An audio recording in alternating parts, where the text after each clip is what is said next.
कहानी शुरू होती है और हम एक छोटी बच्ची को देखते हैं जो एक प्रिंस और प्रिंसेस की ड्राइंग बना रही थी। वहीं पे उसका एक फ्रेंड आता है, वो उससे कहती है कि वो भी इस प्रिंसेस की तरह बनना चाहती है। तो वो उसका मजाक उड़ाते हुए कहता है कि तुम ज्यादा सपने मत देखो, और फिर वो उसको इडियट इडियट कह के चिढ़ाने लग जाता है। फिर हम हमारी फीमेल लीड को देखते हैं जिसकी आँख खुलती है, उसका नाम यही है। उस बस में एक प्रेग्नेंट लेडी भी थी। याई उसे अपनी सीट ऑफर करती है बट वो सीट लेने से मना कर देती है। याई को फील हो रहा था कि वो लेडी बिल्कुल भी कंफर्टेबल नहीं है, तो फिर वो उसी बस स्टॉप पे उतर जाती है जहाँ पे उसको उतरना भी नहीं था। वो बस से उतर के चेक करती है कि नेक्स्ट बस कब आएगी। वो तो 20 मिनट बाद आने वाली थी, तो फिर वो भाग भाग के अपनी जगह पे पहुँचती है। वहीं हम हमारे मेल लीड को भी कार से जाते हुए देखते हैं जिसका नाम तुकामी है। फिर यही अपनी पार्ट टाइम वर्क पे आ जाती है। वहीं पे उसकी एक फीमेल फ्रेंड को देखते हैं जिसका नाम मसाकी है। वो उसे कुछ कुकीज देते हुए कहती है कि थैंक यू, तुमने मेरी शिफ्ट कवर कर दी। फिर यही उससे पूछती है कि अब तुम्हारे बेटे की तबीयत कैसी है। तो वो कहती है कि अब वो ठीक है, और वो उसे बताती है कि उसे अभी पैसों की बहुत जरूरत है और ये जॉब उसके लिए बहुत ज्यादा इम्पोर्टेंट भी है। तभी एक और वर्कर आता है और उनको उनका नेक्स्ट मंथ का शेड्यूल देता है, और मसाकी को जॉब से निकाल दिया गया था क्योंकि वो अपनी शिफ्ट ही कवर नहीं करती थी। दूसरी तरफ हमारा मेन लीड तकामी एक ज्वेलरी शॉप जाता है और वहाँ पे कुछ शॉपिंग करता है। जब वो रास्ते में चल रहा था तब उसे एक ब्रेसलेट भी दिखता है। वहीं हमें पता चलता है कि याई ने अपनी जॉब क्विट कर दी थी ताकि मसाकी को अपनी जॉब क्विट ना करनी पड़े। दूसरी स्टाफ मेंबर उससे पूछती भी है क्या तुम्हारा यही रीजन है इस जॉब को क्विट करने का। वो झूठ बोल के कह देती है कि नहीं, कोई और रीजन है। नेक्स्ट सीन में हमें पता चलता है कि तकामी एक डिजाइन कंपनी में जॉब करता है और उसके बॉस इसके न्यू डिजाइन से बहुत ज्यादा इम्प्रेस होते हैं। फिर तकामी अपने बॉस को अपना बर्थडे प्रेजेंट देता है और उसके बॉस पूछते हैं कि तो तुम पार्टी में आ रहे हो क्योंकि तुमने मुझे प्रॉमिस करा था कि तुम मुझे अपनी वाइफ से मिलवाने वाले हो। फिर वो हम देखते हैं कि वो बहुत ज्यादा फ्रस्ट्रेट होकर अपने केबिन में जाता है। रात में यही अपने बॉयफ्रेंड केंतो से मिलने जाती है जो उसे बताता है कि उसे अपने काम की वजह से ऑस्ट्रेलिया में शिफ्ट होना होगा। तो यही कहती है कि तो क्या हमें ब्रेकअप कर लेना चाहिए। तो उसका बॉयफ्रेंड कहता है कि मैं चाहता था कि तुम भी मेरे साथ चलो बट मैं अभी अपने काम पे फोकस करना चाहता हूँ। यही कहती है तो ठीक है, हम ब्रेकअप कर लेते हैं। तो केंतो कहता है कि मुझे पता है कि तुमने मुझे कभी भी अपने दिल से लाइक नहीं करा। तो फिर यही कहती है कि ऐसी कोई बात नहीं है। फिर वही कह देता है कि हाँ, हमें ब्रेकअप कर लेना चाहिए, और वहाँ से चला जाता है। हम तकामी को देखते हैं जिसके पास एक सिंधो नाम का लड़का आता है। वो उसका बिजनेस पार्टनर है। वो उससे पूछता है कि तुम काफी परेशान दिख रहे हो, कोई बात है क्या। तकामी कहता है कि ऐसी कोई बात नहीं है। सिंधो उससे कहता है कि तुम्हें ये रिंग नहीं पहननी चाहिए। तकामी कहता है कि मैं अपनी लाइफ की इतनी बड़ी अपॉर्चुनिटी कैसे जाने दे सकता हूँ। दूसरी तरफ याई जिसका अभी रिसेंटली ब्रेकअप हुआ है अपने रूम में पहुँचती है जहाँ पे वो अपने एक रूममेट के साथ उसे शेयर करती थी। वो वहाँ पहुँचती है तो उसकी रूममेट कहती है कि मैंने तुम्हें बताया था कि आज मेरा बॉयफ्रेंड यहाँ आने वाला है। वो कहती है कि अरे मैं भूल गई थी, मैं तो बस एक सामान लेने आई थी यहाँ। फिर जब वो बाहर निकलती है तो उसे याद आता है कि वो मसाकी की दी हुई कुकीज तो कैफे में ही छोड़ के आ गई है। तो वो वापस कैफे जाके उसके कुकीज लेके आती है। दूसरी तरफ तकामी ने जो स्ट्रीट पे वो ब्रेसलेट देखा था उसे ले लेता है। याई जब वापस जा रही थी तो रास्ते में बारिश होने लग गई और उसका पैर फिसल गया और वो गिर जाती है। अभी सामने से तकामी आता है, उसके कुकीज उठा के उसकी तरफ जाता है। याई उसे देख के पहचान लेती है और कहती है कि अरे तकामी तुम। और तकामी भी याई को पहचान लेता है। तकामी याई को अपने घर ले आता है और कहता है कि तुम चेंज और फ्रेशर अप होके यहाँ से चली जाना। तो याई कहती है कि मेरा यहाँ आना ठीक नहीं है, क्या पता तुम्हारी वाइफ को बुरा लगे। तो तकामी कहता है कि मेरी कोई वाइफ ही नहीं है। तो यही पूछते है कि तुमने तो ये मैरिज वाली रिंग पहन रखी है। तो फिर तकामी बताता है कि एक्चुअली ये फेक है। असल में तकामी की कंपनी का जो बॉस है वो काफी ज्यादा पुरानी थिंकिंग का आदमी है। उसके हिसाब से एक शादीशुदा आदमी एक बेहतर काम कर सकता है। इस वजह से तकामी को भी शादीशुदा होने का प्रिटेंड करना पड़ता है। फिर यही तकामी से पूछती है कि वैसे तुम करते क्या हो। तो फिर वो बताता है कि वो एक आर्किटेक्ट है। तकामी कहता है कि तुम अभी तक बिल्कुल चेंज नहीं हुई, पहले की तरह ही गिरती पड़ती रहती हो। वो कहती है कि तुम भी चेंज नहीं हुए, आज सुबह ही मैंने तुम्हारा सपना देखा था। वो उसे बताती है कि जब मैं तुम्हारे घर पे पेंटिंग करती थी तो फिर तुम मेरा मजाक बनाते थे और तुम बिल्कुल सही थे, मैं अभी तक प्रिंसेस नहीं बन पाई। तकामी कहता है कि मैं क्यों वो बेकार सी बातें याद रखूंगा।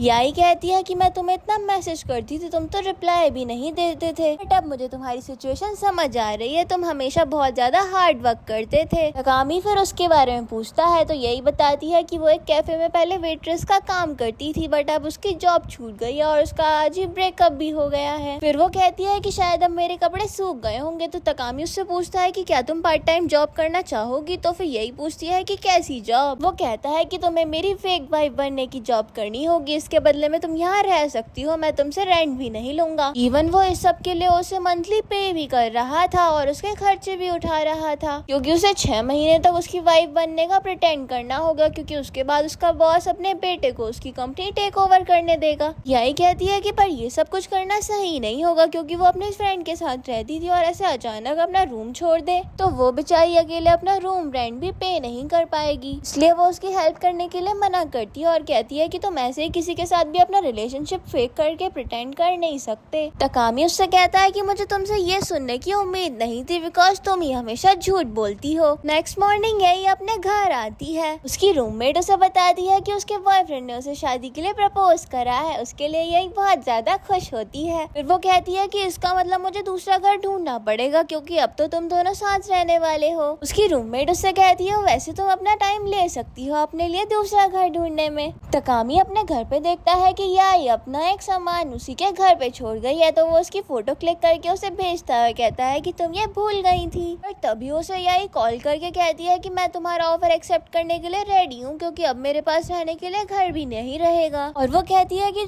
जैसे कि तुमने कहा था कि मैं हमेशा से ही झूठ बोलते आई हूँ, तो फिर मेरे एक और झूठ से तुम्हारा बेनिफिट होगा तो मुझे अच्छा लगेगा, इसलिए मैं अपना काम एकदम परफेक्टली कंप्लीट करूंगी। तकामी कोल्डली जवाब देता है कि ठीक है। वो इस बात से बहुत ज्यादा खुश था और वो कहता है कि यही तुम तो सही में इडियट हो। फिर वो उसके बचपन वाली ड्राइंग निकाल के कहता है कि अब मैं तुम्हें प्रिंसेस बनाऊंगा। इसका मतलब है कि उसे उसके बचपन की सारी बातें याद है। फिर तकामी अपने पास की बातें याद करता है। याई एक बलून वाले से बलून ले रही थी, पर तभी वो एक बच्चे को रोते हुए देखती है, तो वो उसे अपना बलून दे देती है और उससे कहती है कि मेरे पास पहले से ही एक बलून है। असल में वो झूठ बोलती है और ये सब कुछ तकामी भी नोटिस कर रहा था। तकामी बताता है कि याई बचपन से आज तक दूसरों को खुश करने के लिए झूठ बोलती आई है, बट वो अपना झूठ कभी भी खुद के बेनिफिट के लिए नहीं बोलती है। पास में तकामी अपना बलून याई के लिए एक जगह पे रख देता है और याई जब देखती है कि आसपास कोई नहीं है तो वो बलून ले लेती है और ये देख के तकामी बहुत खुश होता है। बट वो अपना बलून वो भी एक गार्ड को देते हुए कहती है कि ये किसी का खो गया है। तकामी सोचता है कि ये कितनी बड़ी स्टूपिड है। फिर हम केंतो को भी देखते हैं। हमें पता चलता है कि ये तीनों बचपन से ही चाइल्डहुड फ्रेंड्स हैं। तकामी यही को बचपन से लाइक करता था, बट वो उसके सामने अपनी फीलिंग्स कभी भी एक्सप्रेस नहीं कर पाया, क्योंकि उसे फील होता था कि यही और केंतो एक दूसरे के लिए एकदम परफेक्ट है। फिर हम इनके हाई स्कूल का टाइम देखते हैं।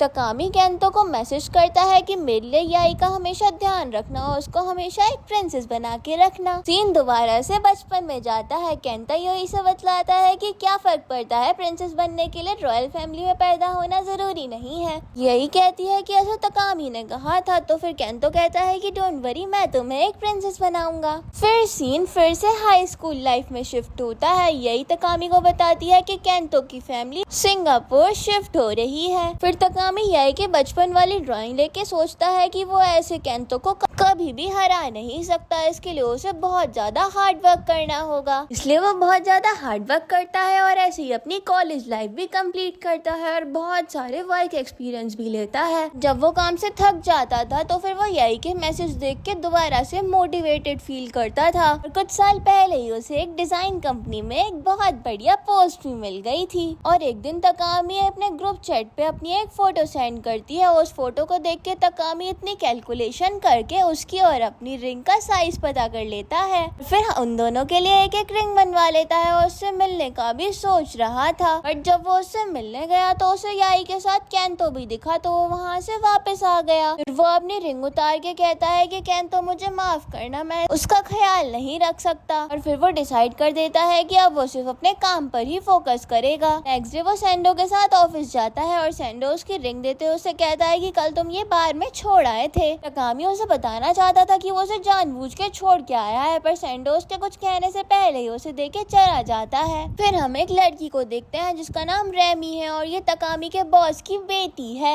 फिर तकामी और सेंडो एक प्रोजेक्ट की प्रेजेंटेशन देते हैं। उनकी प्रेजेंटेशन देख के सब लोग काफी ज्यादा इम्प्रेस होते हैं, पर उनके बॉस कहते हैं कि तुम्हारा प्रोजेक्ट काफी ज्यादा अच्छा है, बट वो कहते हैं कि हम अपना इतना इम्पोर्टेंट प्रोजेक्ट किसी ऐसे के हाथों में नहीं छोड़ सकते जो कि मैरिड ना हो। बॉस बताते हैं कि मेरा मानना है कि एक मैरिड मैन अपने काम के लिए ज्यादा मोटिवेटेड और ज्यादा ही सीरियस रहता है। बट बेटी कहती है कि मैंने इस प्रोजेक्ट का इंचार्ज तकामी को इसलिए बनाया है क्योंकि वो ज्यादा टैलेंटेड है, ना कि उसके मैरिटल स्टेटस को देख के फादर कहते हैं कि जब मैं ये कंपनी अब तुम्हें हैंड ओवर कर दूंगा तब तुम इसे अपने अकॉर्डिंग चलाना, बट अभी इसको कंपनी का ओनर मैं ही हूँ। इस वजह से तकामी जल्दी से अपने पॉकेट से वो रिंग निकाल के पहन लेता है और सबको दिखाता है कि वो तो शादीशुदा है। इस वजह से उसका प्रोजेक्ट उसे चिंता तो नहीं है, पर सेंडो ये देख के हैरान हो गया था। मीटिंग के बाद सेंडो तकामी से कहता है कि तुम झूठ क्यों बोल रहे हो, तुम तो शादीशुदा हो ही नहीं। बॉस की बेटी भी आगे कहती है कि सॉरी तुम्हें झूठ बोलना पड़ा, पर तकामी उन दोनों से ही कह देता है कि मैंने कल ही शादी करी है। तो सेंडो कहता है कि तुम तो कल पूरे दिन ड्रंक थे, तो तुमने शादी कब कर ली? तो फिर वो कहता है कि सॉरी मैं भूल गया था, मैंने परसों ही करी है। रेमी पूछती है कि तुमने किससे शादी करी है? तो तकामी कहता है कि एक चाइल्डहुड फ्रेंड है। तकामी को एक कॉल आती है और वो इस एटीट्यूड के साथ कॉल पिक करता है जैसे कि उसकी वाइफ ने ही कॉल करी हो, बट उसे ज्वेलरी शॉप से मैं कॉल आई थी। और फिर वो नेक्स्ट सीन में ज्वेलरी शॉप पहुंचता है। वहाँ की एक वर्कर उसे बताती है कि तुमने ये रिंग को भूल रखा था, बट फॉर्चुनेटली ये रिंग पुलिस को मिल गई और उन्होंने हमारी ये रिंग हमें ही भेज दी, तो फिर तुम फॉर्चुनेट हो। ऑफिस में अब खुद को शादीशुदा दिखाना, तो फिर वो अपना लंच भी ऐसे पैक करता था जैसे उसकी वाइफ ने ही पैक करा हो। जब वो अपने बॉस के साथ रहता तो खुद ही अपने दूसरे मोबाइल से खुद को कॉल करता था जैसे कि उसकी वाइफ ने उसे कॉल करी हो। फिर कुछ दिन पहले का सीन दिखाया जाता है जिसमें उसका बॉस उसे कहता है कि तुम्हें मेरी बर्थडे पार्टी में आना है और अपनी वाइफ को भी लेके आना। इसी बात से वो फ्रस्ट्रेटेड हो गए एक पार्ट टाइम वाइफ हायर करने की सोचता है। फिर वो पास के बारे में सोचने लग जाता है। केंतो उससे कहता है कि क्या ये सही है कि तुम उसे डेट कर रहे हो जिसे तुम लाइक भी नहीं करते? तकामी कहता है कि क्या फर्क पड़ता है, उसने मुझे प्रपोज करा और मैंने एक्सेप्ट कर लिया। केंतो कहता है वैसे तुम किसी को लाइक नहीं करते क्या? तो तकामी उससे कह देता है कि तुम मुझे गेम खेलने में डिस्टर्ब कर रहे हो। केंतो कहता है कि तुम जिसे लाइक करते हो उसके साथ तुम्हें अपनी फीलिंग्स कन्फेस करनी चाहिए। तो फिर तकामी कहता है कि मैं ऐसा नहीं कर सकता। केंतो पूछता है कि क्यों, तुम्हें डर लग रहा है क्या? तुम्हें कितना भी डर लगे एटलीस्ट तुम्हें एक बार ट्राई तो करना ही चाहिए। प्रेजेंट में वो यही सब सोच के उसने जो स्ट्रीट पे ब्रेसलेट देखा था उसे खरीद लेता है। जब वो जा रहा था तो उसे रास्ते में यही पड़ी मिली। उसे देख के वो बहुत ज्यादा एक्साइटेड हो गया था, पर फिर भी उसने खुद को कंट्रोल करा। और जब वो उसे घर लाया था तब भी उसके साथ इमेजिन कर रहा था कि उसे अपना खरीदा हुआ ब्रेसलेट पहनाएगा और कहेगा कि ये जब भी मैंने देखा तो मुझे तुम्हारी याद आ गई। उसे हक करके कहता है कि क्या तुम मेरी लकी चार्म बनना चाहोगी? तभी दूसरी तरफ से याई अपने कपड़े चेंज करके आती है और तकामी खुद को संभालता है। उसने कहा था कि कपड़े सूखने के बाद वो घर चली जाएगी, तो फिर वो सोच रहा था कि काश ये घर न जाए। और इसके ब्रेकअप वाली बात सुन के भी तकामी बहुत ज्यादा खुश हुआ था। वो जब ब्रेसलेट देने वाला था तभी उसने कहा कि शायद मेरे कपड़े सूख गए हैं। तब वो उसे अपनी फेक वाइफ बनने का भी ऑफर देता है ताकि वो उसका दिल स्क्रैच से जीत सके। और नेक्स्ट डे यही उसका ऑफर एक्सेप्ट करती है, जिस बात से तकामी बहुत ज्यादा खुश हो गया था। और फिर वो रेडी होके निकलता है और याई को अपने घर में देख के बहुत ज्यादा खुश था। फिर याई और तकामी साथ में ब्रेकफास्ट करते हैं। यही कहती है कि मैं तो ढंग से खाना भी नहीं बना पाती, पर मैं खुद को चेंज करूंगी और कोशिश करूंगी कि खुद को इम्प्रूव करूं। तो तकामी कहता है कि मैंने तुम्हें अपनी फेक वाइफ बनाया है, ना कि हाउसकीपर। तो यही कहती है कि मैं फिर भी चाहती हूँ कि मैं अपना बेस्ट दूं। फिर तकामी यही से पूछता है कि तुम एज अ मेरी वाइफ खुद को कैसे इंट्रोड्यूस करोगी। वो एक सिचुएशन बताता है कि यहाँ पे 3 लोग हैं जिनके सामने तुम एक टारगेट हो। पहला उसकी कंपनी का बॉस, फिर दूसरी उसकी बेटी रेमी और तीसरा उसका बिजनेस पार्टनर सिंडो। सिंडो के बारे में बताता है कि वो काफी ज्यादा टैलेंटेड डिजाइनर है और रेमी भी एक टैलेंटेड लेडी है जो अब्रॉड में पढ़ी है और उसे मल्टीपल लैंग्वेजेस भी आती है। यही रेमी की बात सुन के काफी ज्यादा इम्प्रेस होती है। तकामी कहता है कि इन तीनों को इस फेक मैरिज के बारे में पता नहीं चलना चाहिए। फिर वो बताता है कि 6 दिन बाद उसके बॉस का बर्थडे है और तब तक उसे उसकी फेक वाइफ बनने का प्रिटेंड करना होगा। तकामी उसे वो रिंग भी पहनने को देता है। तो फिर यही उसे देख के कहती है कि कुछ दिन पहले मैंने ऐसी ही रिंग पुलिस को डिलीवर करी थी। तकामी सोचता है कि अच्छा तो वो तुम ही थी। और इसके कुछ दिनों बाद यही उसकी परफेक्ट फेक वाइफ बनने की प्रैक्टिस कर रही थी। तकामी यई के लिए बर्थडे में पहनने के लिए एक बहुत प्यारी सी ड्रेस भी लाया था जो कि यई को काफी ज्यादा पसंद भी आती है। फिर यई एक दिन उसे हील्स में चल के दिखा रही थी और कह रही थी कि मैं कितना अच्छे से चल रही हूँ, और तकामी सोचता है कि ये कितनी क्यूट लग रही है, पर वो चलते चलते उसके ऊपर ही गिर जाती है तो वो उसे पकड़ लेता है। यही कहती है कि मैं पार्टी के लिए बहुत ज्यादा नर्वस हूँ। तो तकादी कहता है कि नर्वस होने की जरूरत नहीं है, तुम बस मेरे साथ ही रहना, ताकि उन्हें इतना तो लगेगा कि मेरी वाइफ एक्सिस्ट भी करती है। यही कहती है मैं फिर भी एक अच्छी वाइफ बनने का बिल्कुल अपना 100% देना चाहती हूँ और अपना अच्छा इंप्रेशन दिखाना चाहती हूँ, जिससे उन लोगों को लगे कि तुम्हारी एक अच्छी वाइफ है। ये बात सुन के तकामी उसे वो ब्रेसलेट देने वाला था, पर यही कहती है क्या मैं ये बात अपनी एक दोस्त को बता सकती हूँ। फिर वो उसी कैफे में जूडा से मिलती है और अपनी शादी की स्टोरी बताती है। जूडा भी उसके लिए बहुत ज्यादा खुश थी और उसे उस कैफे में पता चलता है कि मसाकी को उस जॉब से निकाल दिया गया है। फिर यही पार्टी के लिए रेडी होके आती है और तकामी तो उसे देखता ही रह गया था। फिर वो उसे टीज करते हुए कहता है कि तुम्हारी ड्रेस की जिप खुली रह गई है। फिर कहता है कि मैं मजाक कर रहा हूँ, अगर तुम नर्वस फील कर रही हो तो बस स्माइल कर देना। फिर वो दोनों साथ में अंदर जाते हैं और तकामी अपने बॉस से यई को इंट्रोड्यूस करवाता है। उसका बॉस उससे कहता है कि तुम्हारी वाइफ तो काफी ज्यादा ब्यूटीफुल है और पूछता है कि अभी तुम क्या कर रही हो। तो वो कहती है कि मैं अभी फुल टाइम हाउस वाइफ हूँ। तो उसका बॉस कहता है कि वैसे भी तकामी अच्छा खासा कमा लेता है तो तुम्हें टेंशन लेने की कोई जरूरत नहीं है। वहीं पर सिंटो और रेमी को अभी भी यकीन ही नहीं आ रहा था। दोनों यई के पास जाते हैं और सिंटो ऐसे प्रिटेंड करता है जैसे कि वो यई को देख के बहुत ज्यादा खुश है।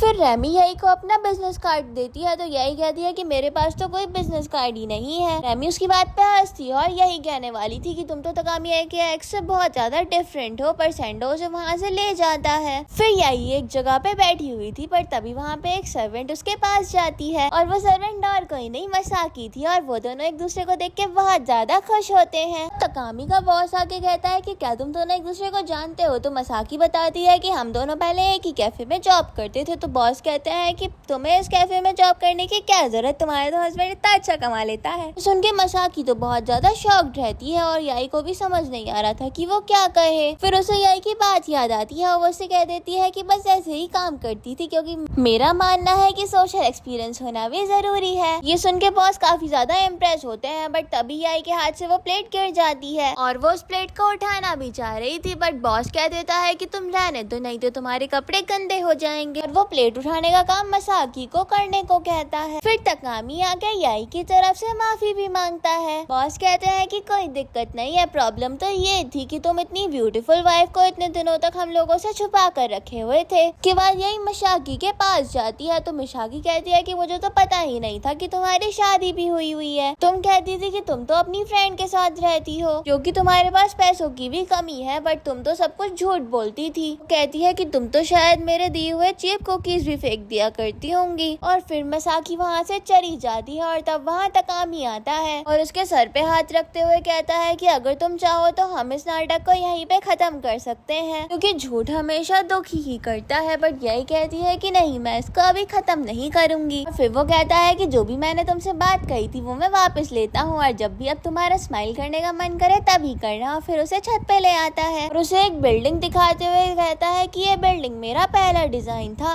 वो कहता है कि वो जब भी डिप्रेस होता है तब आके इस बिल्डिंग को देखता है। बताता है कि उसके आर्किटेक्ट बनने में भी यही का ही कंट्रीब्यूशन है। उस दिन जब तुम ड्राइंग बना रही थी और मैं बिल्डिंग का मॉडल, तो तुमने ही कहा था कि ये बिल्डिंग बहुत ज्यादा अच्छी है और बड़े होके तुम यहाँ रहना चाहती हो। तो ये बात सुन के तो यही भी हंस पड़ती है। फिर तकामी वो ब्रेसलेट एक बार फिर से यही को देने वाला था, पर यही उससे कहती है कि तुम घर जाओ, मैं बाद में आती हूँ। उसके बाद वो मसाकी के पास जाती है और उससे सॉरी कहती है कि उसे उससे झूठ बोलना पड़ा। वो कहती है कि मैं तुम्हें सब के पीछे का रीजन तो नहीं बता सकती, बट मैं तुमसे दिल से सॉरी बोल रही हूँ। वो कहती है कि उस दिन तुम्हारे कुकीज की वजह से ही 10 साल बाद मैं उससे भी मिल पाई, जिससे मैं इतने समय से मिलना चाहती थी। मशाकी भी उसे माफ कर देती है और कहती है कि कोई बात नहीं। तकामी भी दरवाजे के पीछे खड़े होकर उसकी बातें सुन रहा था और वो उसकी बातें सुन के स्माइल भी करता है। दूसरी तरफ रैन और सैंडो डिस्कस कर रहे थे कि यही तकामी की वाइफ नहीं हो सकती है। सैंडो कहता है कि क्या चल रहा है, तो क्या मैं पता करूँ। तो फिर यानी कहती है कि हाँ, तुम्हें ऐसा ही करना चाहिए। सीन शिफ्ट होता है और सैंडो तकामी से कहता है कि सालों बाद ही सही, पर तुम्हारी शादी की सेलिब्रेशन तो बनती है। तकामी तो इस बात के लिए एग्री ही नहीं था। तो सैंडो कहता है कि कहीं तुम्हें डर तो नहीं लग रहा कि तुम्हारा झूठ पकड़ा जाएगा, इसी वजह से तुम मुझे अपने घर भी नहीं आने दे रहे। तो तकामी कहता है कि क्या नॉनसेंस बातें कर रहे हो।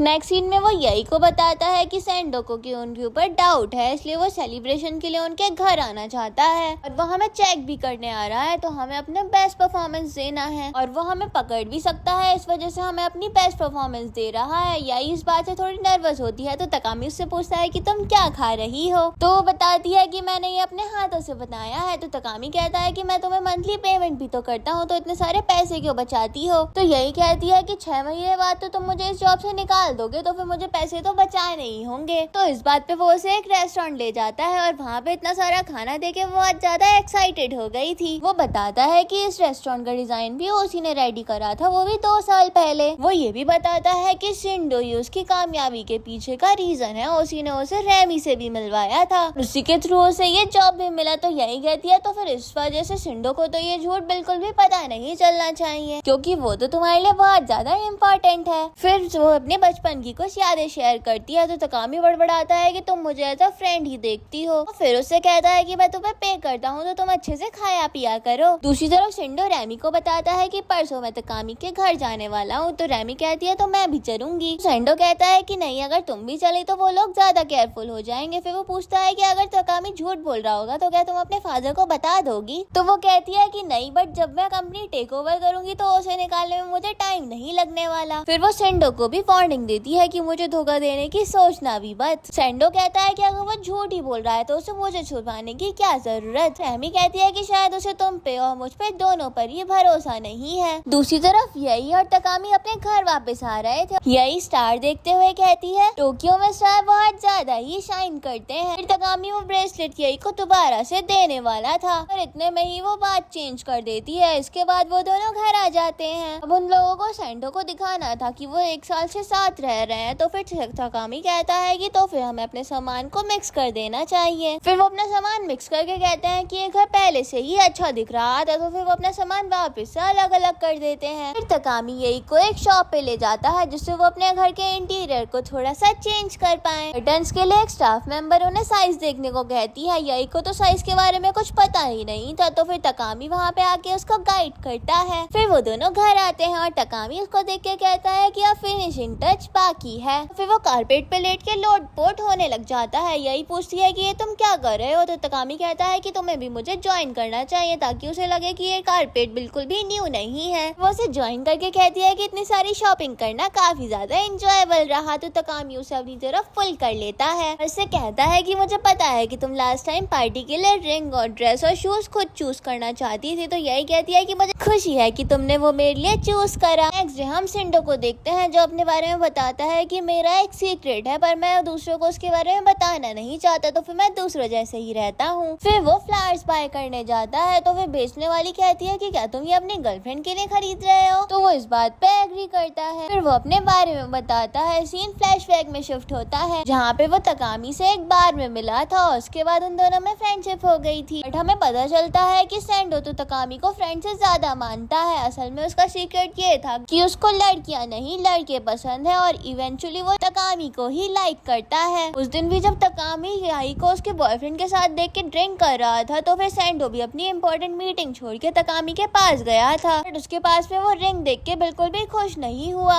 तकामी के जाने के बाद वो उस रिंग को उस टेबल पे ही छोड़ता है। वो उस रिंग को देता है और तकामी के भी फोटो को देखता है। उसको फोटो को देखते देखते उस रिंग को पहन लेता है। फिर वो सोचता है कि ये मैं क्या कर रहा हूँ, ये सब तो कभी भी पॉसिबल ही नहीं है।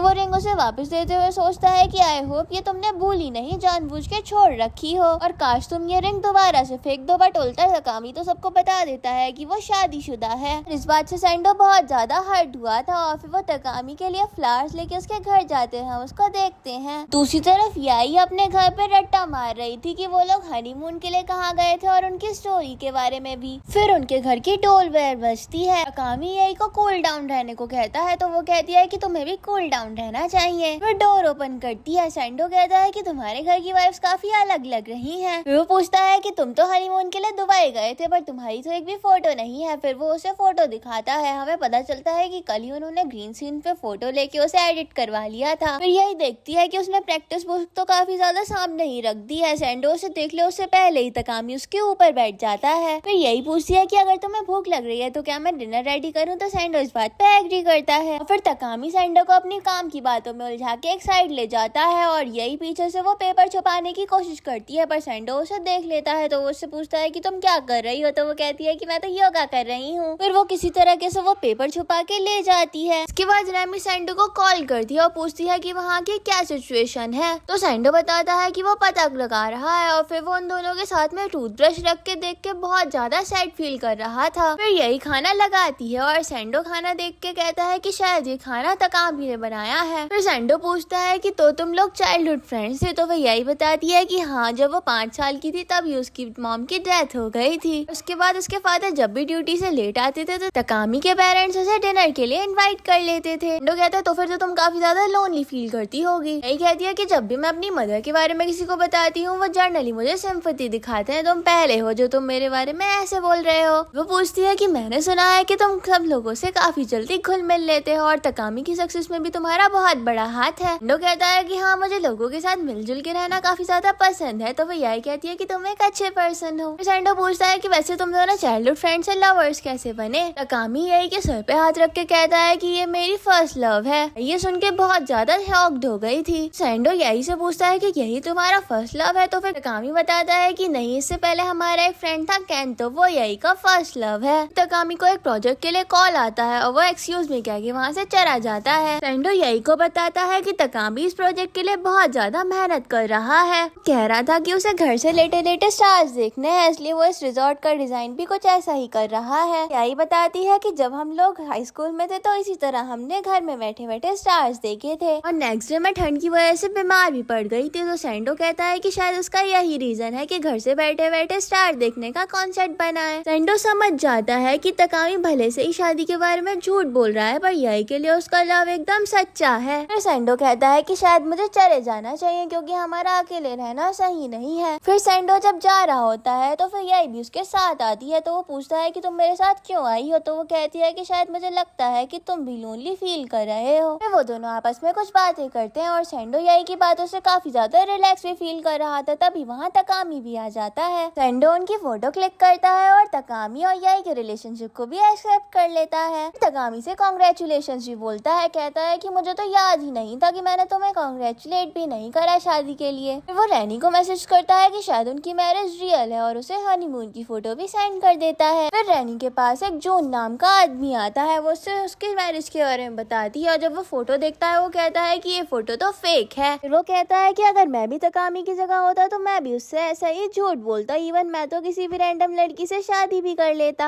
हमारे फादर बात ही ऐसी करते हैं कि जो आदमी शादीशुदा होगा उसे ही काम पे रखेंगे, तो इस वजह से उसका झूठ बोलना भी रीजनेबल बन जाता है। रैनी कहती है तो फिर इसमें मुझसे झूठ बोलने की क्या जरूरत है। तो फिर वो लड़का कहता है कि अगर वो शायद तुम्हें बताना ही नहीं चाहता हो और तुम्हें अपने झूठ में शामिल ही ना करना चाहता हो, क्या पता सिचुएशन कुछ बदल जाए जब तुम्हारे फादर को पता चले कि तुम मैरिड ही नहीं हो। बट हाँ, ये फोटो तो फेक ही है, पर तुम ये सब जानने के लिए इतनी क्यूरियस क्यों हो रही हो। उसी तरफ तकामी ऑफिस से घर आता है और यही उसके लिए डिनर रेडी करती है। उसे बताती है कि ये मैंने बनाया है। वो टेस्ट करके कहता है कि वाह, तुमने इतना अच्छा खाना बनाना कैसे सीखा। वो कहती है कि मैंने तुम्हारी मदर से हेल्प ली थी। वो कहती है कि ऐसे ही मैं तुम्हारे लिए डिलीशियस खाना बनाना चाहती हूँ, इसके लिए तुम मेरे लिए हेल्प करना। तकामी इस बात पे स्माइल करता है। यही कहती है कि हमारे कॉन्ट्रैक्ट पेपर में लिखा है कि मुझे कुकिंग पसंद है, एटलीस्ट एक चीज तो इस पर झूठ नहीं है। फिर तकामी कहना चाहता था कि ऐसा है तो हम सही में शादी कर लेते हैं, पर इतने में ही यही बात बदल देती है। नेक्स्ट डे तकामी ऑफिस में था और कुछ कलीग्स उसके बारे में बात कर रहे थे कि ये आज इतना खुश क्यों है और अपने घर भी इतनी जल्दी क्यों जाना चाहता है। सेंडो भी उसे टीज करता है, पर तकामी उसे कुछ नहीं बताता और दूसरी तरफ यही घर में खाना बना रही थी। फिर तकामी अपने न्यू प्रोजेक्ट को देखते हुए कुछ याद करता है और सीन शिफ्ट हो जाता है कि जब ये लोग हाई स्कूल में थे। अपने स्कूल कैंपिंग के दौरान तकामी यही को मैसेज करके स्टार देखने के लिए बुलाता है। यही भी इस बात पे एग्री करती है, बट वो फिर उससे कहती है कि वो केंतो को भी अपने साथ लाएगी। तकामी इस बात से ज्यादा खुश नहीं दिखता। तो आके कहता है कि मुझे पता है कि तुम बिल्कुल भी नहीं चाहते थे कि मैं भी स्टार देखने के लिए आऊँ। तकामी कहता है कि ऐसा कुछ भी नहीं है। सीन प्रेजेंट में शिफ्ट होता है और वही जून नाम का आदमी तकामी के पास आता है। हमें पता चलता है कि वो तकामी का सीनियर है और तकामी पहले उसी के साथ काम करता था। तकामी उससे पूछता है कि तुम कब आए, तो फिर वो बताता है कि मैं कल ही आया हूँ, पर जल्द ही चला जाऊंगा। जून तकामी को टीज कर रहा था। तकामी कहता है कि मुझे कुछ काम है तो फिर मैं जा रहा हूँ। तो फिर वो पूछता है कि कुछ जरूरी है क्या। तकामी कहता है हाँ तो फिर जून कहता है कि तुम्हें तो झूठ बोलना भी नहीं आता। एक सीन में हम जून को उनके घर पे देखते हैं। वो उससे कहता है कि सॉरी मैं तो तुम्हारे लिए कोई गिफ्ट भी नहीं लेके आया। फिर वो तकामी को अपना वॉलेट देते हुए शॉप से कुछ स्वीट्स लाने के लिए कहता है तो यही कहती है कि मैं चली जाती हूँ। हाँ जून कहता है कि तुम नहीं तकामी जाएगा, तो फिर तकामी भी चला जाता है। उसी तरफ रामी एक बिल्डिंग की तरफ थी और उसे मैसेज आता है कि तकामी के न्यू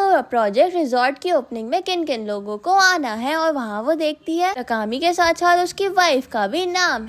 जून यही से पूछता है कि तकामी कैसा था बचपन में, तो फिर वो बताती है कि जैसा वो अभी है। तो वो कहता है इसलिए वो अपनी फ्रेंडशिप का अभी भी काफी ज्यादा एडवांटेज ले रहा है। यही इस बात पे हैरान हो गई थी। फिर वो कहता है कि वैसे अगर तुम उसकी फेक वाइफ बनने का प्रिटेंड नहीं करना चाहती तो फिर मत करो। फिर वो उससे कहता है कि तुमने तो अपने हनीमून वाली फोटो भी ठीक से एडिट नहीं करी। वहाँ पे याई को झूठ बोलने में प्रॉब्लम आ रही थी। फिर वो कहती है कि उसके वाइफ होने के नाते मैं तुमसे सॉरी बोलती हूँ। असल में हमारी हनीमून की सारी फोटोज मेरे फोन में थी, गलती से वो सारी फोटोज डिलीट हो गई और उस दिन संडे आने वाला था, इसलिए हम पे डाउट ना हो तो हमने घर पे ही वो फोटो क्लिक करके रख दी। सुन के जून स्माइल करता है, कहता है कि नॉट बैड। इतने में ही तकामी भी वहाँ पे स्वीट्स लेके आ गया था। फिर जून जाते हुए कहता है कि अब मैं चलता हूँ और तुम्हें बहुत अच्छी वाइफ मिली है, ये पास हो गई। तकामी को तो समझ ही नहीं आ रहा था कि ये क्या बोल के गया है। फिर यही सब कुछ बताती है कि जून अभी क्या कह के गया है। कामी कहता है कि हो ना हो ये रैमी का काम है क्योंकि उसे अभी भी हम पे डाउट है। फिर वो कहती है कि थैंक यू ये सिचुएशन हैंडल करने के लिए। तो फिर यही कहती है कि इट्स ओके, मैं तो साफ झूठ और आराम से बोल लेती हूँ। फिर तकामी कहता है कि तुमने कहा था कि तुम कोशिश करोगी कि ज्यादा से ज्यादा झूठ को सच बदल दो। वो कहना चाह रहा था कि क्यों ना हम सबसे बड़े झूठ को ही सच में बदल दे, बट यही कहती है कि आई थिंक तुम्हें नहाने जाना चाहिए। और फिर तकामी कुछ भी कह नहीं पाता। फिर यही तकामी की रिंग के बारे में सोच रही थी। सीन शिफ्ट होता है, वो लोग उस रिजॉर्ट की ओपनिंग में जाते हैं और यही वहाँ जाके बहुत ज्यादा एक्साइटेड थी और तकामी से पूछते हैं कि तुमने किस पार्ट को डिजाइन करा है। तकामी बताता है कि ये पूरा मेरा ही आइडिया है। फिर तकामी के कुछ कलीग यही से मिलने आते हैं और तभी वहाँ रैमी भी पहुँच जाती है। रैमी को वहाँ देख के तकामी पूछता है कि तुम यहाँ क्या कर रही हो। वो कहती है कि हमारी कंपनी के प्रोजेक्ट में मैं शामिल नहीं हो सकती क्या। यही रैमी को देख के कहती है कि तुम्हारा एक ईयरिंग खो गया है। गार्ड उसे ढूंढने की भी कोशिश करता है पर रैमी उससे कह देती है कि वो ऐसे ही क्यूट दिख रही है। बट अकेले में रैमी बताती है कि वो ईयरिंग उसके लिए बहुत ज्यादा इम्पोर्टेंट थे क्योंकि उसने उसे अपनी फर्स्ट सैलरी से खरीदा था। हाँ वो ये भी बताती है कि कंपनी में सभी लोग उसकी रिस्पेक्ट इसलिए करते हैं क्योंकि उसके फादर की ही कंपनी है। फिर हमें उस दिन का सीन दिखाया जाता है जिस दिन सिंधु रैमी को तकामी से मिलवाता है। सिंधु बताता है कि तकामी काफी ज्यादा टैलेंटेड आर्किटेक्चर है और इसे अवार्ड भी मिले हैं। रैमी बिल्डिंग की फोटो दिखाती है और पूछती है कि क्या तुम इसी बिल्डिंग के बारे में बात कर रहे हो। तो तकामी हाँ कहता है। वो पूछता है कि तुमने इस बिल्डिंग की पिक्चर क्यों रखी है। तो वो कहती है कि मुझे अच्छी लगी तो मैंने रख ली। वो बताता है कि जब उसने इस बिल्डिंग का आर्किटेक्चर रेडी करा था तो बहुत से लोग कहते थे कि ये मैं नहीं कर पाऊंगा, बट मैंने इसे बना के उन्हें उन्हीं के तरीके से जवाब दे दिया। और फिर वो रैमी से कहता है कि तुम्हारे ईयरिंग काफी ज्यादा अच्छे दिख रहे हैं। तो फिर रैमी प्रेजेंट में कहती है कि इस वजह से उसे तकामी से मिलना किसी मिरेकल से कम नहीं लगता क्योंकि वो तकामी से काफी ज्यादा इंस्पायर हुई थी और अपने हार्ड वर्क से उन लोगों का मुंह बंद करना चाहती थी जो उन्हें सिर्फ अपने कंपनी के बॉस की डॉटर ही समझते थे। फिर हम तकामी और याई को देखते हैं। तकामी याई को उसका रूम दिखाता है जिसे देख के वो बहुत ज्यादा खुश हो जाती है। तकामी कहता है कि अगर हम दोनों सिंगल सिंगल बेड लेते लोगों को हम पे डाउट हो जाता। तो फिर याई कहती है कि हाँ वैसे भी हम बचपन में तो साथ ही सोते थे। दूसरी तरफ रैमी अपना ईयरिंग ढूंढ रही थी, तभी वहाँ याई आती है और पूछती है कि तुम अपना ईयरिंग ढूंढ रही हो, मैं भी तुम्हारी ढूंढने में हेल्प करती हूँ। पर रैमी उसे मना कर देती है। वो कहती है कि मेरी वजह से किसी और का टाइम वेस्ट हो ये मुझे बिल्कुल नहीं पसंद। नेक्स्ट सीन में सभी लोग वहाँ पे एंजॉय कर रहे थे, तभी वहाँ याई भी आ जाती है। फिर कुछ फीमेल एम्प्लॉयज याई को अपने आप को ज्वाइन करने को कहती हैं और वो याई से पूछती है कि तो तुम लोग चाइल्डहुड फ्रेंड्स थे। वो कहते हैं कि तुम बहुत लकी हो कि तुम्हारा हस्बैंड तकामी है। पर तभी तकामी आता है और याई को अपनी तरफ खींच के कहता है कि लकी तो मैं हूँ जो ये मेरी वाइफ है। ये देख के याई की हार्ट बीट तो बहुत ज्यादा तेज हो गई थी और रैनी ये सब देख के जेलस हो रही थी। जेलसी की वजह से वो वहाँ से चली जाती है। वो नोटिस करती है कि किसी ने उसके ईयरिंग ढूंढ के जमीन पे रख दिए हैं और वो समझ जाती है कि ये काम याई का ही है। और इन लोगों को एंजॉय करते करते रात हो गई थी। रात में याई और तकामी अपनी ओल्ड मेमोरीज को शेयर करते हैं। तकामी याई को बच्चों की तरह टीज कर रहा था। इसके बाद वो दोनों रूम में चले जाते हैं। वो उससे कहती है कि तुम्हारे कंपनी के लोग काफी ज्यादा अच्छे हैं। तकामी कहता है कि क्या तुम्हें सोना नहीं है। फिर वो सोने के लिए बेड तक जाती है और साथ में तकामी भी बहुत ज्यादा नर्वस फील कर रहा था और याई भी अनकंफर्टेबल फील कर रही थी। तो वो वो उठ के जाने लगती है। तकामी उसे रोकता है और सामने का पर्दा हटाता है और यही वहाँ का नजारा देख के बहुत ज्यादा खुश हो गई थी। वो कहती है कि लेटे लेटे स्टार देखना कितना ज्यादा अच्छा होता है। तकामी बताता है कि मैंने क्रिसमस ईव के लिए एक रूम की रिजर्वेशन कर रखी है क्योंकि विंटर्स में स्टार देखना बहुत ज्यादा अच्छा लगता है। फिर वो बताता है कि जो मैंने सिंडो से कहा था कि तुम मेरी फर्स्ट लव हो, ये भी झूठ नहीं कहा था। वो अपना ब्रेसलेट देने के लिए पेंट होता है। इतने में ही रैमी उसको कॉल कर देती है और उससे कहती है कि उसका शावर खराब हो गया है। तो फिर तकाकी को उसके पास जाना पड़ता है। क्या आते ही वो कहती है कि मैंने झूठ कहा, मेरा शावर तो बिल्कुल ठीक है। उससे अपने साथ ड्रिंक करने को पूछती है तो फिर वो साफ इनकार कर देता है। तो वो कहती है कि तुम्हारी फेक वाइफ बनने के लिए तो मैं भी एकदम परफेक्ट थी। फिर वो कहता है कि तुम क्या बोले जा रही हो और वहाँ से जाने लगता है। पर रैमी उसे अपने आप की तरफ खींच लेती है। तो किस करने ही वाली थी पर तकामी उसको अपने आप से दूर करता है। बात में पूछती है कि क्यों मैं तुम्हारी वाइफ नहीं बन सकती, इवन तुम मेरे पापा के लिए अच्छे बनना चाहते थे इसलिए तुम मेरे अराउंड भी रहते थे। तकामी उससे कहता है कि तुम गलत समझ रही हो, वहाँ से चला जाता है। नेक्स्ट डे जब याई की नींद खुलती है तो फिर वो देखती है कि तकामी सोफे पर सो रहा है और हम देखते हैं कि याई भी तकामी को थोड़ा थोड़ा लाइक करने लग गई है। याई रैमी को जाते हुए देखती है तो वो उससे पूछती है कि क्या मैं तुम्हारी कोई हेल्प कर सकती हूँ। तो वो साफ मना कर देती है बट याई तो उसकी हेल्प साथ में करने लगती है। दूसरी तरफ सैंडो को तकामी को कॉल करता है और पूछता है कि वहाँ पे सब कुछ ठीक है क्योंकि रैनी ने मुझे कल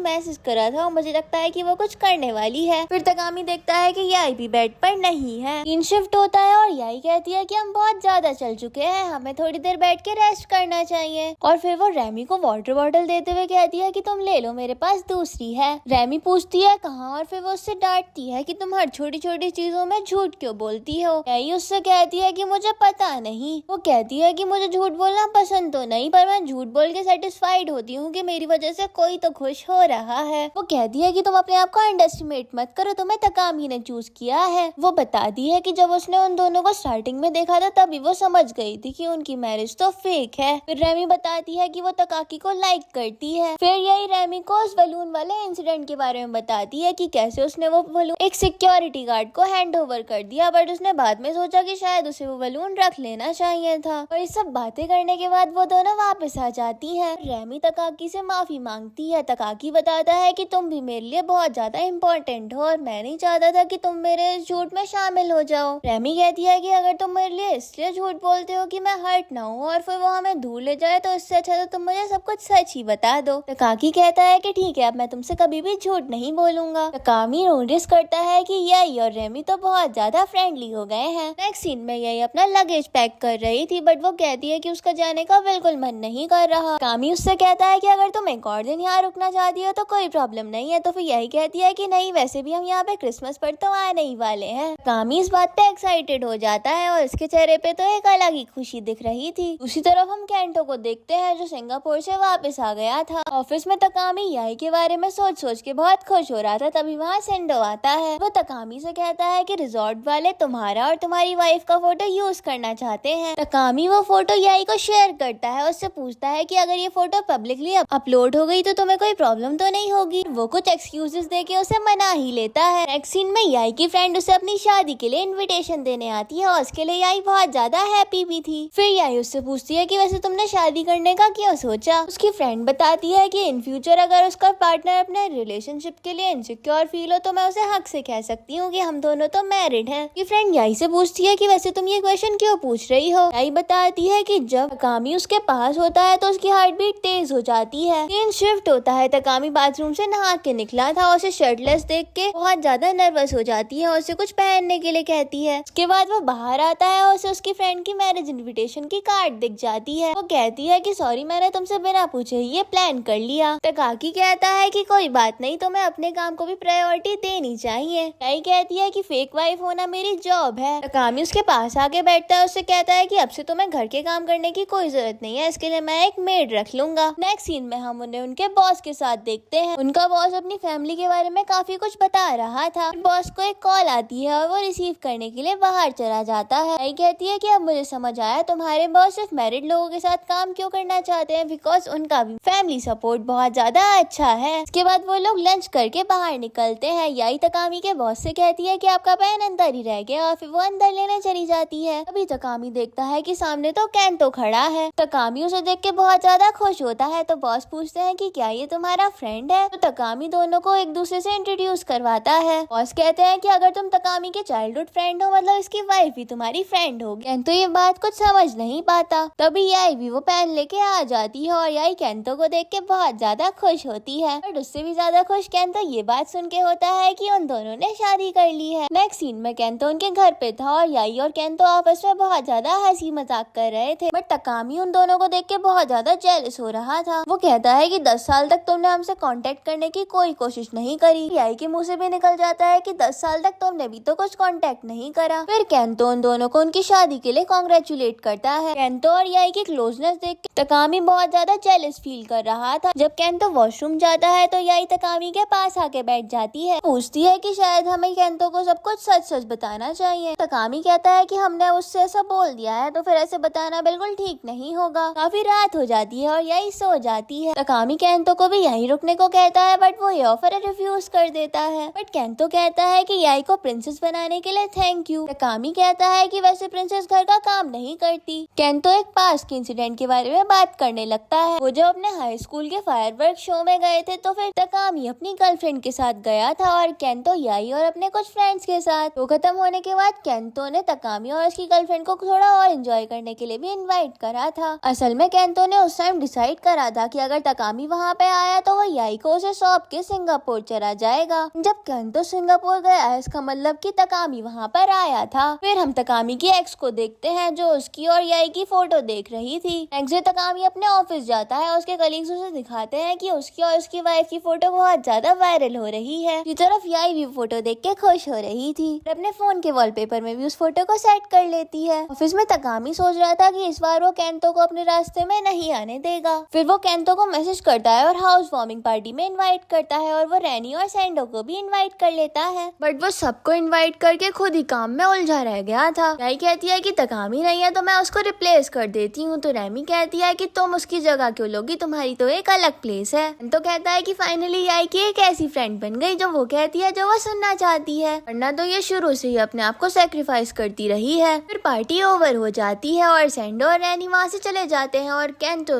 याई की सफाई करने में हेल्प कर रहा था। वो उसे समझाता है कि तुम्हें काइंडनेस के नाम पे अपनी लाइफ दूसरों के लिए सेक्रीफाइस नहीं करनी चाहिए। फिर तकामी भी अपने घर पहुंच जाता है और केंटो और याई को एक साथ देख के उसे बिल्कुल भी अच्छा नहीं लगता। याई तकामी को बताती है कि सैंडो और रैनी अपने अपने घर पहुंच गए हैं और फिर वो केंटो को दिया हुआ ब्रेसलेट भी तकामी को दिखाती है। असल में ये वैसा ही ब्रेसलेट था जैसे तकामी ने उसके लिए खरीदा था। रात में तकामी को खुद पे बहुत ज्यादा गुस्सा आ रहा था और ऑफिस में भी वो बहुत ज्यादा अपसेट ही था और सैंडो भी उसके जले पे नमक छिड़क रहा था ये कह के कि केंटो इतना अच्छा इंसान है, याई ने पता नहीं क्यों ही तुम्हें चूज करा। फिर वो उससे कहता है कि हमें अपने न्यू प्रोजेक्ट के लिए ज्यादा वेट नहीं करना चाहिए, नहीं तो वो कंपनी किसी और को वो प्रोजेक्ट दे देगी। सुन के तकामी कहता है कि सही कहा, मुझे भी जल्द से जल्द एक्शन लेना होगा। फिर वो याई को मैसेज करता है कि आज रात घर आके मुझे तुमसे कुछ बात करनी है। याई कहती है तो फिर मैं डिनर में क्या बनाऊं? तो तकामी कहता है कि मेरा फेवरेट खाना बनाना। ये मैसेज करके वो बहुत ज्यादा खुश होता है। वो फिर ग्रोसरी स्टोर से वापस आ रही थी। रास्ते में वो तकामी की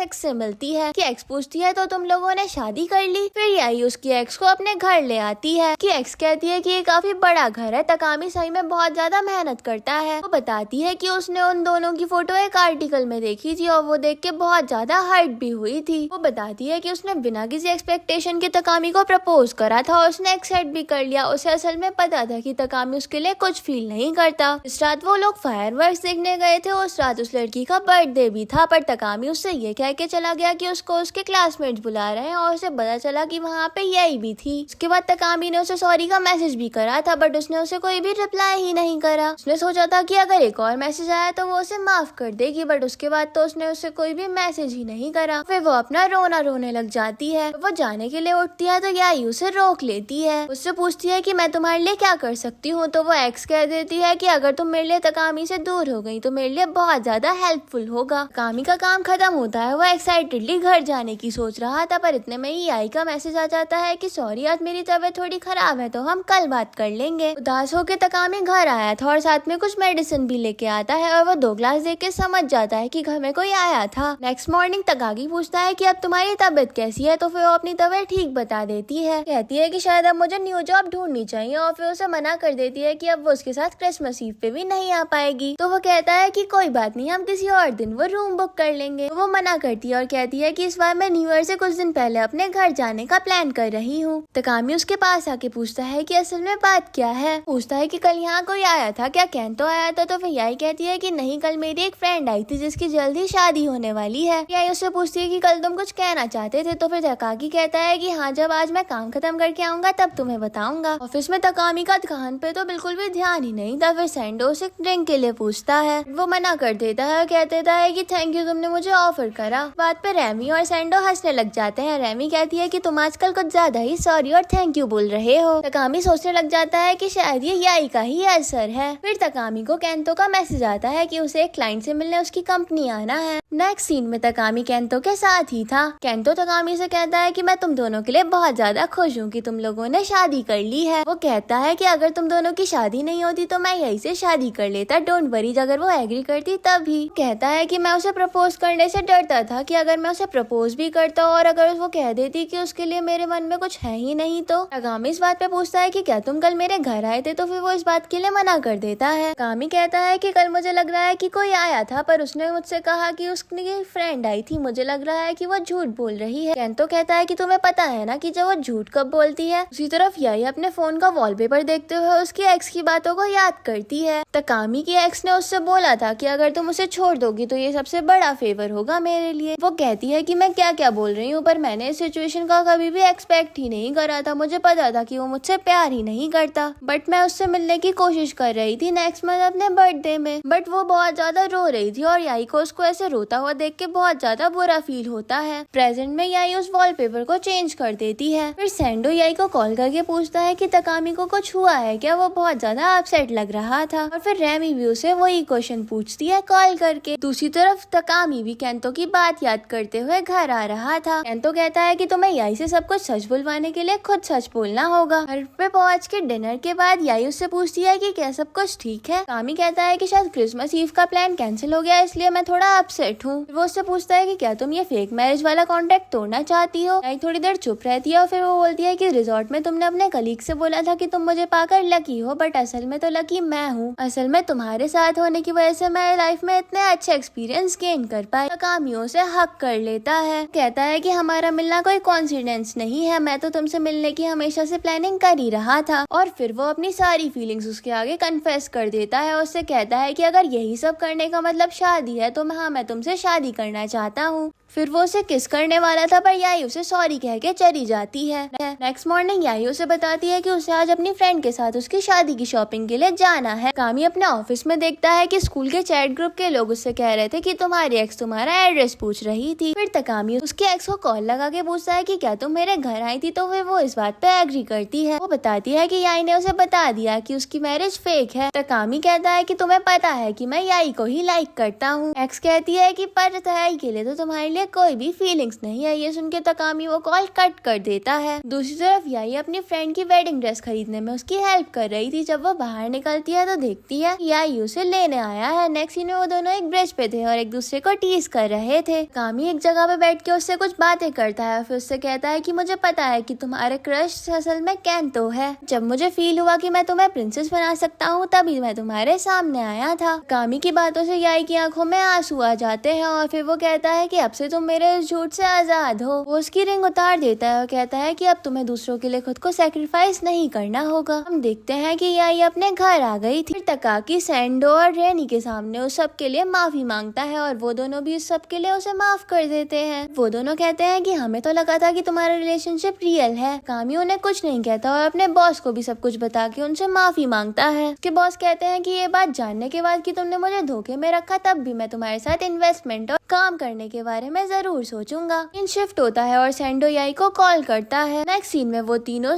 तकामी के घर का डोर ओपन कर रहे थे। सैंडो कहता है कि ये काफी ज्यादा सीरियस बात है क्योंकि तकामी जैसा वर्कहॉलिक इंसान एक हफ्ते से ऑफिस नहीं आया है, ना ही वो अपने घर पे है। तो फिर वो लोग अंदर घुस उसके कुछ क्लू ढूंढने लग जाते हैं। याई उसके रूम में आके देखती है कि उस बॉक्स में वो रिंग और उसके बचपन की ड्राइंग रखी है। तभी सेंडो एक पार्सल लेके आता है और याई ने देखा कि उसमें तो एक प्रिंसेस जैसी ड्रेस थी। उसको देख के वो बहुत ज्यादा रोने लग जाती है। कहती है कि मैं तकामी को लाइक करती हूँ, पर मुझे डर था कि कहीं मेरी एक्स वीनस उसके एक्स को हर्ट ना करे। रैनी उसे समझाती है कि इस सब का कोई मतलब नहीं बनता। इस हिसाब से अगर वो भी तुम्हारे जैसा सोचे तो फिर तो तुम एक लूप होल में फंस जाओगे। डो भी कहता है कि ऐसी कोई खुशी नहीं है जिससे कोई हर्ट ना हो। स्टार्टिंग में तो तुमने भी हमें हर्ट करा था, पर एट द एंड हमने भी तुम्हें एक्सेप्ट कर लिया। लोग बात कर ही रहे थे, तभी जून रैनी को कॉल करके पूछता है कि क्या तकामी ने तुम्हारी कंपनी में काम करना बंद कर दिया है। रैनी पूछती है कि क्या तुम्हारे वो साथ है, तो फिर जून बताता है कि वो थोड़ी देर पहले मेरे साथ ही था। वो अपना घर और अपनी कार बेचना चाहता है। फिर वो लोग सोचने लग जाते हैं कि तकामी इस समय कहाँ जा सकता है, तो फिर यही बता दिया कि शायद वो उस जगह जा सकता है। रैंडो और रैनी फिर उसे एनकरेज करते हैं कि उसे उसकी फीलिंग्स को एक्सेप्ट कर लेना चाहिए और अपनी फीलिंग्स कन्फेस भी करनी चाहिए। नेक्स्ट सीन में यही उसी बिल्डिंग पे जाती है जहाँ पे उसे तकामी का खरीदा हुआ ब्रेसलेट भी मिलता है। उसी तरफ हम याई को देखते हैं जो केंतो को मैसेज करता है कि तुम मेरे लिए याई का ख्याल रखना। उसी तरफ याई भी घूमते घूमते एक रेलवे क्रॉसिंग के पास तकामी को पाती है। तकामी उसे देख के कहता है कि प्लीज मेरे साथ इन्वॉल्व मत हो, तुम फिर से हर्ट हो जाओगी और सॉरी मैं तुम्हें प्रिंसेस नहीं बना पाया। याई कहती है कि तुम प्लीज मुझे अंडर एस्टिमेट मत करो, मुझे तुमसे कुछ भी नहीं चाहिए। मैं तुम्हारे साथ रहना चाहती हूँ और तुम्हें रिडेट करना चाहती हूँ, वो भी रेस्ट ऑफ माई लाइफ। वो उसे शादी के लिए प्रपोज करती है, बट हम देखते हैं कि तकामी तो वहाँ से जा चुका था। नेक्स्ट सीन में हम याई को केंतो के साथ देखते हैं। वो कहती है कि ये सब इसलिए हुआ क्योंकि उसने अपना प्रॉमिस तोड़ दिया। उसने इस झूठ के बारे में किसी को भी बताने के लिए मना करा था, पर मैंने उसकी एक्स को बता दिया। केंतो कहता है कि तुम्हें क्या लगता है इतनी छोटी बात से कोई प्रॉब्लम हो सकती है। नेक्स्ट सीन में हम तकामी और केंतो को एक साथ देखते हैं। केंतो पूछता है कि तो अब तुम क्या कर रहे हो, तो तकामी कहता है कि अब मैं न्यू जॉब ढूंढ रहा हूँ। केंतो कहता है कि मैंने तुमसे 10 साल पहले कहा था कि तुम याई का ख्याल रखना, पर तुमने तो उससे कांटेक्ट ही तोड़ लिया। तकामी कहता है कि मैं खाली हाथ तुम्हें बिल्कुल भी नहीं हरा सकता था, इसलिए पहले मैंने खुद को बड़ा बनाया। इस सब का अब कोई भी मतलब नहीं रह गया है। फिर वो पूछता है कि तुम ही बताओ मैं तुम्हें कैसे हरा सकता हूँ। इस बात पे केंतो हंसता है और कहता है कि तुम्हें वो ड्राइंग याद है जो फिर याई ने बनाई थी। मुझे लगता था कि उस ड्राइंग के प्रिंस तो तुम हो और मैं तुम्हारे जैसा बनना चाहता था, बट वो कहता है कि कोई नहीं, अब तो मैं याई से शादी करने वाला हूँ, वो भी नेक्स्ट वीक। बात सुन के तकामी काफी ज्यादा शॉक्ड हो गया था। केंतो कहता है कि तुम हैरान क्यों हो रहे हो, तुमने ही तो उसकी केयर करने के लिए कहा था। तकामी सेंडो को कॉल करता है और वो उसके घर आ जाता है। उसकी कीज रिटर्न करते हुए कहता है कि याई ने ये तुम्हें रिटर्न करने के लिए कहा था। कहता है कि तुम याई को इग्नोर कर रहे हो ये तो समझ आता है, पर तुम हम लोगों को अवॉइड क्यों कर रहे हो। तकामी कहता है क्योंकि मैं तुम्हें अपने झूठ में शामिल नहीं करना चाहता, बेकार में तुम लोग मेरी वजह से परेशान हो जाओगे। एंडो कहता है कि ये सब डिसाइड करने वाले तुम कौन होते हो। एंडो कहता है कि याई का जल्दी शादी होने वाली है। तकामी कहता है कि वो केंतो के साथ ही खुश रहेगी, तो सेंडू फ्रस्ट्रेट होके कहता है कि तुम कैसे डिसाइड कर सकते हो कि कौन किसके साथ ज्यादा खुश रहेगा। फिर वो उसे डांटते हुए कहता है कि तुम्हें अपनी फीलिंग्स कन्फेस कर देनी चाहिए। एंडो के जाने के बाद तकाकी वही ड्राइंग देख रहा था और एंडो ने उसे उसकी क्लिक करी हुई फोटो भेज दी थी। ताकि उस फोटो को देखता है और सब कुछ रिलेट करते हुए समझ जाता है कि याई का प्रिंस केंतो नहीं, असल में वो ही है। फिर वो कॉल करके अपनी एक्स को बुलाता है और उसे सॉरी बोलता है। कहता है कि सॉरी बोलने से कुछ ज्यादा तो नहीं होगा, पर मुझे पता है कि तुम मेरी वजह से बहुत ज्यादा हर्ट हुई हो। कि एक्स भी ये बात सुन के बहुत ज्यादा इमोशनल हो जाती है और उसे वो भी सॉरी बोल देती है। वो उसे जाके याई को अपनी फीलिंग्स के बारे में बताने जा रहा था, पर वो रास्ते में रुक जाता है, तो उसकी एक्स कहती है कि तुम रुको मत, उसके सामने अपनी फीलिंग्स को कन्फेस कर दो। उसी तरफ हम केंतो और याई को वेडिंग वेन्यू पे देखते हैं जहाँ उन लोगों की ऑलमोस्ट शादी होने ही वाली थी। अभी वहाँ तकाकी आ जाता है और याई को इरिटेट करने लग जाता है। वो उससे कहता है कि तुम एक नंबर की इडियट हो, तुम ऐसे ही प्रिंसेस नहीं बन सकती और ना ही तुम्हें ऐसे कोई बना सकता है। वो कहता है कि तुम प्रिंसेस ही पैदा हुई और तुम यहाँ की सबसे अच्छी प्रिंसेस हो। फिर वो केंतो से कहता है कि तुम याई को हमेशा खुश रखना और वहाँ से चला जाता है। तो याई उसे रोकती है और कहती है कि इतनी देर से हम लोग तो नाटक कर रहे थे। ये जान के तकाकी तो बहुत ज्यादा शॉक्ड हो गया था और फिर केंतो अपना कोट उतार के तकाकी को पहना देता है और उसे गुड लक भी बोलता है। फिर याई तकाकी को हक कर लेती है और वो दोनों एक दूसरे को रिंग पहनाते हैं। फिर उन दोनों की शादी हो गई थी और इस सबसे सब लोग बहुत ज्यादा खुश थे। इवन केंतो भी उन दोनों को मिला के काफी ज्यादा अच्छा फील कर रहा था। फिर जून भी अपनी फीलिंग्स रैनी के सामने कन्फेस कर देता है और सेंडो भी अपना सीक्रेट अपने पास तक रख के ही खुश था। नेक्स्ट सीन में यही तकाकी के लिए वैसा ही ब्रेकफास्ट प्रिपेयर करती है जैसे वो सबके सामने झूठ बोलता था कि उसकी वाइफ ने बनाया है। यही कहती है कि हम सारे झूठों को सच बनाने वाले हैं और इवन हम हनीमून के लिए भी दुबई भी जाएंगे। इस बात पे तकाकी स्माइल करता है। बात पे यायू से टीज करते हुए कहती है कि क्या हम केंतो को भी साथ लेके जाएं, तो फिर वो कह देती है कि मैं तो मजाक कर रही हूँ। कामी कहता है कि तो तुम केंतो को लाइक करती हो ना, तो वो कहती है कि हाँ मैं उसे as a best friend like करती हूँ, बट मैं अपनी फैमिली तो सिर्फ तुम्हारे साथ ही एक्सपेक्ट करती हूँ। इस सीन के साथ इस ड्रामा की एंडिंग हो जाती है।